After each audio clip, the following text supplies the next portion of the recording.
just different categories from mathematics. There's even some religious questions. And a team of 4, and you go to another school and you play a team of 4, and they ask questions, and you buzz, and your team. Do they do that in Iowa? No? No? They do? Okay. When I was in high school, it was a big thing. My brother was really big into it growing up.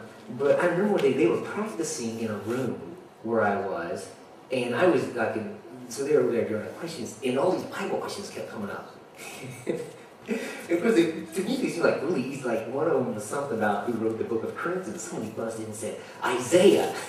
And I just remember laughing at that guy and kind of making fun of him, which of course was not very Christian. But my whole early part of my life, I kind of functioned like that Pharisee. And what happened when I went to Bible college, whoa, especially that first year, I would study, and then I would go to my room immediately. I mean, there's some of my friends that thought I had some problems because I didn't do anything fun at all. Now, the second year when Melanie showed up at school, things changed a little bit. But, you know, even with her, she'll tell you, I mean, most of the time we're together, I have a book with me. And most of you may not know that about me, or you mean that it's even hard to believe. But when I was in Bible college, I just soaked stuff up. And I really studied hard. And Bible college is a rigorous place. We'd have Greek, I think about 12 college credits of Greek. And the way our professor, this is a very small, very strict school.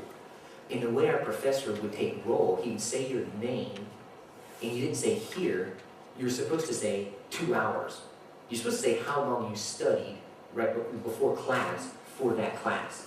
And it may not have been the night before, but that's how they took roll. And if you didn't say 2 hours and your grade wasn't good, then you had trouble with the professor.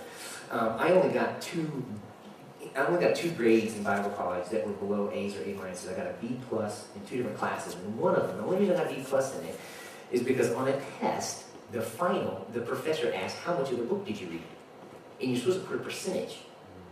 And I put 70%. And that dropped my grade. You know, how many universities do they ask? I mean, how many, or you would be honest, at a secular university, how many professors are going to say, what percentage of the book did you read? You know, they go, 100%, well, everyone read 100%. But in Bible college, they could get away with stuff like that. It was very rigorous. And I remember having debates. I started this worship band, and we would go and try. I remember getting in debates in the band. I remember getting debates with my bass player, and the drummer, and the other guitar player. I remember one time I got in a heated debate about how, you cannot have women elders in the church. And I still believe that. I don't think it's biblical to have women elders in the church. Scripture says that it must be husband of one wife, and wives should not have one wife. And so I don't think there should be women elders. Now I can fellowship with I can fellowship with people who believe different about that, but that's what we believe here at Encounter. But I remember getting in a hardcore, drag it out, knockout debate with someone about that. And there was another topic I was just thinking about the other night. But we would debate, and we had so much truth and so little grace. And I remember also one of my professors specifically stuck out, and this really affected me after I left Bible college. But he was probably the smartest. He was one of the founding guys of the school. So I think he's in his 80s now, and he's still teaching. He was my Greek professor. He's the New Testament professor, incredibly brilliant guy. But I just remember him teaching. I remember one day he started going off on how it really is ungodly not to dress up at church. And I almost just got up and left the class. I was so mad. Not because I think it's wrong to dress up at church, but to say that he was bordering to a sin. And I just remember talking about that. And I began to see the legalism in myself and other people. I began to see the gracelessness. And I remember kind of coming to a crossroad. This particular professor would deer hunt with my family. I don't put all the details, but he did some things that were illegal when we deer hunt. I'll just say that. And so I see these people who talked about all this stuff and tried to have this external shell, but just lacked all this character. And I remember my first full-time ministry, we just baptize people and baptize people and baptize people. They'd never teach them anything. Those people had hardly ever come back to church. And I remember kind of, there was this time where I kind of swung over. It's like, all this truth stuff is really important, but there's no grace in what I grew up in. And I really think for the last few years, I've operated more in, we need to get people in small groups, and we need to get people in relationship, and the Holy Spirit will come and kind of help people figure out, because you know what, I don't want to end up having a church like what I saw in Bible college. I don't want to end up with a bunch of Pharisees who use doctrine to control people, because that's what I saw growing up. And so God has kind of brought me through a lot of different things in this process, and this is a little bit of an advertisement for this Friday, but I'll tell you what got me to understanding how grace and truth work together is the Come Rest message. We're going to have a conference on it this Friday.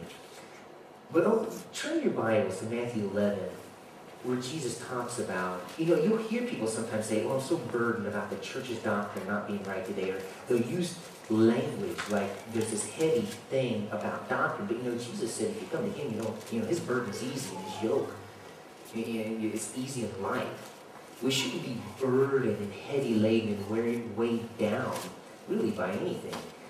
But it says here in Matthew 11, now look at the order. I won't go into all this here because Dick may release some of this Friday night, but this was a huge shift for me.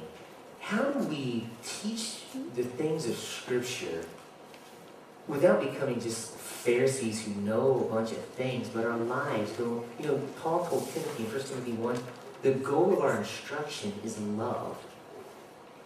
1 Corinthians 13 says, if you have all knowledge, but you don't have love, you are a resounding gong and a clanging cymbal. And that's what I grew up seeing. I saw a lot of doctrine, a lot of rules, and a lot of Bible without any love.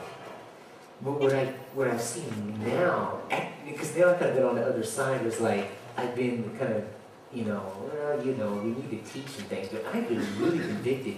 We need to have this morning class going on. We need people, their spiritual minds are undeveloped. That's one of the things God's been teaching me. If our spiritual minds are undeveloped, we're weak and vulnerable, like that sheep that keeps hitting its head against the wall. And watch this here in 1 Corinthians 11:20, it says, Jesus says, come to me, all you are weary and burdened, and I'll give you rest. Take my yoke upon you. A yoke is this big M-shaped kind of thing that would go over two oxen so they could plow a field together. You guys know what a yoke is, I mean, you've seen that before. Well, the point of this passage is Jesus is the old, mature ox, and he invites you to take all other yokes off your neck and to come and get under his yoke. Now, in Jesus' day, when a rabbi would talk about a yoke, he is specifically referring to his teachings. And so when John the Baptist's disciples left John the Baptist and began to follow Jesus, they had to leave the yoke of John the Baptist and come under the yoke of Jesus. Okay? But I want you to notice, this is why I think I struggled so much. Before Jesus says, take my yoke upon you, he says some other things. The first thing he says is, come to me,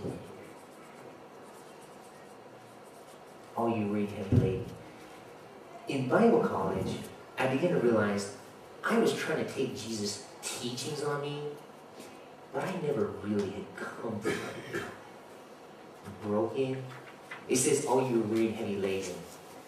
Until we come to Jesus, the closer you get to Jesus, hey, Christian, the closer you get to Jesus, the more depraved you'll realize you used to be. The closer you get to Jesus, the more you'll realize we have a ways to go yet. You remember when people would literally see God throughout the Bible, they'd freak out. Woe is me, Isaiah in his book talks about he was in the presence of God, and he said, woe to me, I have unclean lips. The very presence of God coming into your life will make you aware more of how messed up you are. And I said this in our class this morning. A lot of us came to Christianity thinking we needed a Band-Aid. You know, I'm a pretty good person. I want to go to heaven one day.